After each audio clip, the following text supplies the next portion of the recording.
Welcome to Think Big with Dan and Qasim. Join hosts Dan Melnick and Qasim Masood as they explore big ideas, limitless possibilities, and engage with visionaries, entrepreneurs, and thought leaders who dare to dream big, get inspired, motivated, and find practical tips for personal growth. Think big, dream bigger, and ignite your potential. Welcome to Think Big with Dan and Qasim, and our guest today is Sarah. So Sarah, if you want to go ahead and introduce yourself, tell us where you live and what you do. Hi, thanks so much for having me, Dan. My name is Sarah Nesheim. I'm the co-founder of a company called Crafted. We're based in New York, and what we do is we are a content-first retail marketing platform. We help brands drive in-store sales through digital channels. So we help them leverage social media to find high-intent audiences. We help them drive conversions through rebate incentives. And then we provide full funnel attribution to optimize those campaigns. Awesome. So kind of like, I'm always curious about this. Like, what gave you the idea? Like, were you in retail or CPG before? Like, what kind of inspired you to actually go ahead and start this business? No, so my background is not in CPG or marketing or retail at all. I did go to school for media and communications, and I went to NYU. So I've been in New York for quite a bit of time now. But the way that this came about is that I was cooking a lot in the pandemic, pretty much every night, dreaming up new recipes. I was also plant-based at the time, and I think that sparked my creativity. And I was developing recipes and sharing them online. And I had the idea to create a social recipe sharing concept. And it would be like Instagram for recipes, and you could kind of bypass the SEO text that you get when you find recipe blogs online. And this would just be kind of like social and user-generated recipes. So I was kind of tinkering with that idea in 2020, and I have a background in sales. And so how I ended up kind of getting this off the ground is I reached out cold to leaders in the space, whether it was kind of venture capital or media or any kind of food related company. And I got a bunch of meetings. That's my superpower, getting meetings with strangers. And I learned a lot I got a lot of feedback on the idea. And I learned a lot about what was happening in China with social commerce booming, live stream commerce. I learned a lot about Twitch.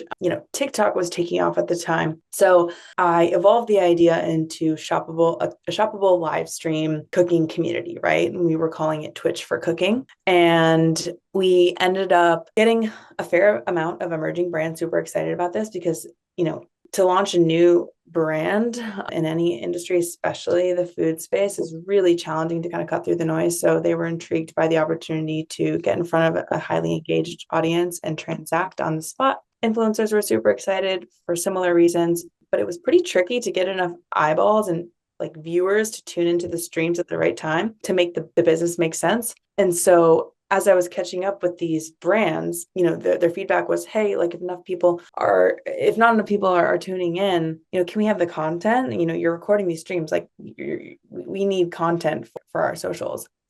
So can we have that? And that's when we realized, hey, let's just focus on that, right? We have this Rolodex of influencers, foodie influencers was kind of our focus at the time.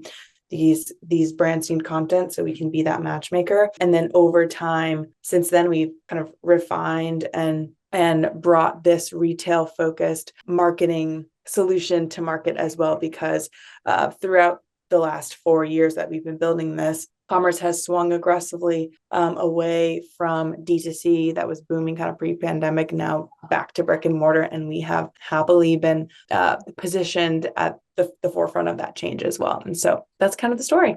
Awesome. So I guess like as of today, right? So somebody goes like on the platform and then they can get coupons and discounts and also leave reviews for certain products. Is that like essentially how it works? Yeah. So the use case is, let's say you're launching a new brand. Let's call it a protein bar because I'm familiar with them. A protein bar called Zing. And, you just got into Target, which is a massive for your brand. That's incredible. But as soon as you hit the shelves, you have about a 6-week period where the buyer is heavily scrutinizing your performance, which is called, your velocity, which is kind of units sold per week is the metric there. And so you need to to do everything in your power to make sure that you're moving units off the shelf. And you can't just, cross your fingers and hope that people walk by and they think, oh, what's this? I'm gonna try it out, right? So you have to have that demand generating, social first, creator driven tactic, which can be amplified through paid media and integrated into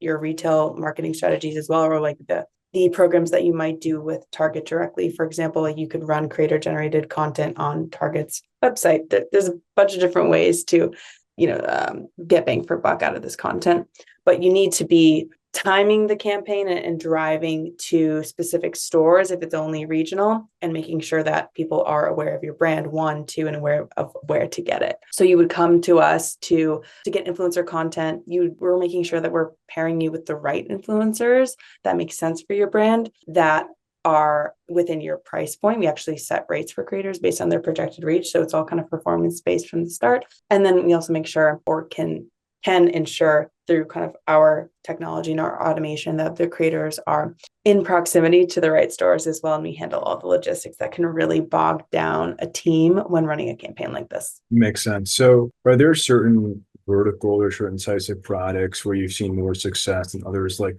I mean, obviously there's so many different products in groceries. So I guess like, what does that typically look like? Is it more like unique products or, I'm just curious about that. Yeah, great question. So our focus is CPG, leaning more towards food and beverage. So, better for you, new brands. We also work with legacy brands that just are like, have gotten by without doing a lick of social media marketing. And now we're coming to us and saying, hey, like, we have challenger brands coming for us. Like, we don't know anything about social. Like, where do we start? And just this type of content, like kind of shop with me type content, where the creators are going to the store and saying, look at this new brand that I discovered at Kroger or Walmart or Target or whatever, or Sprouts is a big one for us. Let me put you onto this new product. Here's how much I love it. Here's how I use it. Here's how much my kids love it. We just find that aligns really well with snacks or ready to drink beverages or ingredients, anything kind of in this CPG / food and bev space. We have dabbled a little bit with kind of personal care, home products, and beauty, but that's kind of our niche. So obviously now we're in like a new year in 2025. So what are your biggest goals and objectives that you really want to accomplish this year? Yeah, our biggest goal for 2025 is to really illuminate and prove that we're driving sales, right? So we know that we're driving sales. We know that influencer content and UGC is super effective. And we're hearing that from our brands who can look at trends and look at the data from the retailers over time. Hey, like, was there a lift? And we can prove that, or we know that. But our goal is to make it stupidly easy within our platform to show, hey, here's exactly what you got from that. So that's our biggest goal. I mentioned in the beginning that we're tracking attributions through rebate incentives. This is very, very early innings of launching this feature. So, let's check back in maybe 12 months from now, and we'll have hopefully a bunch of incredible case studies to speak about. But that's our biggest goal. And in general, kind of zooming out beyond just 2025, our goal is to be the go-to marketing solution for driving to retail, right? So think about how, if you want to launch an e-com brand, Shopify is your first stop. If you want to get massive reach to promote anything, Meta is your go-to. And there really isn't anything yet for, hey, I just launched on shelf. How do I drive traffic? And we want to be that tool. Right now, it's like a mixed bag of agencies and platforms and DSPs, and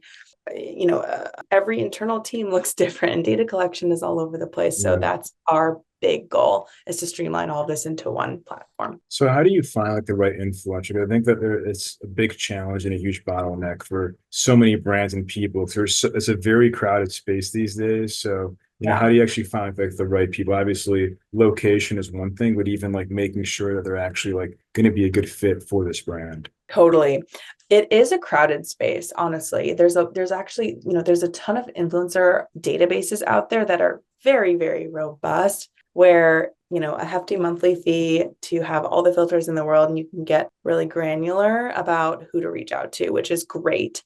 But there's a ton of work that goes into reaching out to the creator, negotiating with them, managing them to their deadlines, answering questions about the brief and things like that. And, you do need to have, because anyone can be an influencer these days, it is super saturated too. So having the right filters and the right processes to do this efficiently is very, very challenging, even with the best databases and tools out there today. So how we have solved this problem is that we do the outreach and vetting to bring on creators to our platform. So, we get inbound applications from creators every day, and we only accept a small percentage of them because a lot of them either don't have quality, they don't meet the standard of content quality. They may have fake followers and bots in their comments, myriad of other issues. And so if they do pass our test, they'll come on to Crafted, they connect their socials. We then analyze their historical viewership and we set their rate based on a certain CPM. And then from there, and they have to accept their rate. It's not necessarily negotiable, but it is fair and standardized across our whole influencer community. And then the creator logs in and they see, however many active influencer campaigns or UGC campaigns, and they will apply for the ones that they're excited about. And so we're kind of flipping the script, right? Instead of brands reaching out to creators and starting this whole negotiation process and management process, all they have to do is review creators that have already expressed specific interest in your campaign and approve them or deny them. So that's kind of how Crafted is different and how we're approaching getting quality content without having to go through hundreds of thousands of influencers before getting a piece of content that works for you. For sure. And obviously, the problem that you're solving is not unique to just the US market. So are you looking at expanding internationally? I guess, what does that look like for you?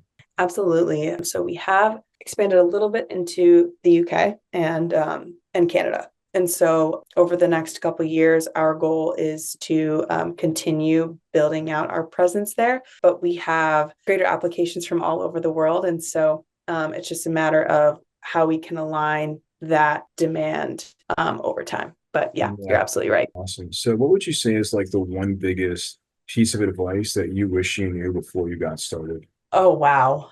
Yeah, I could speak on this for hours because look, I started this company, when I was in my kitchen. I mean, this company started from my own passion for cooking 4 years ago, right? And so it's taken that long to test things and learn things and try and fail. And so, yeah, I have so much advice for someone starting a company that could save them 4 years, right? And I think my biggest thing is validate you have a problem before you go all in on something. I feel, I feel like a different person, so naive back then, just thinking, wow, I want to be the next, I want to be as big as Twitch on one day. And I don't really, I just know that this is going to be the next big thing, right? I didn't really validate that people actually needed and wanted this. And that was a huge mistake, right? So that's my biggest advice. It sounds kind of like common sense, but you'd be surprised by how many founders just kind of go with their excitement, their ego. I fell into that trap rather than making sure that, hey, you actually have a market and a problem and a potential solution that you could solve. Makes sense. So if somebody watching this wanted to work with you or to reach out to you, what's the best way to get in contact? The best way is probably on LinkedIn. I'm hyper active on that platform. So please connect with me there. And my email is sarah@usecrafted.com if you want to ping me there as well. Awesome. Well, Sarah, thank you so much for your time today. Thanks, Dan. Have a great one. Talk soon. Thanks. You too.